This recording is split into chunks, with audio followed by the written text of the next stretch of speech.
পরজন্মে আর যাই পারে করো, আমাকে গরিব করো না মা। গরিব হওয়ার যন্ত্রণা আমি জানি।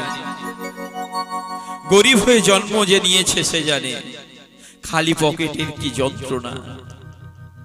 খালি পকেটটা যখন থাকে, যেদিনটা মনে হয় কেউ আমাকে একটা চা খাওয়ার কথা বলুক,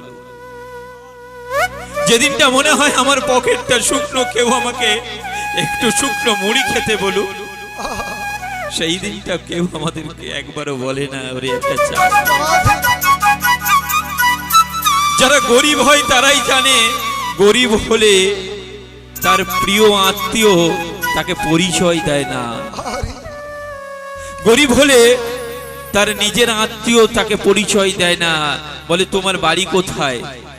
যে বড় লোক আছে তার পাশের বাড়ির গল্প শোনায়, আর তার পাশে যে গরিব ঘরের কুঁড়ে ঘরটা রয়েছে তার কথা বলে না, বলে অমুককে চিনিস, হতে পারে তার নিজের মাস্তুতো ভাই, পিস্তুতো ভাই, মামার ছেলে, কাকার ছেলে, জ্যাঠার ছেলে।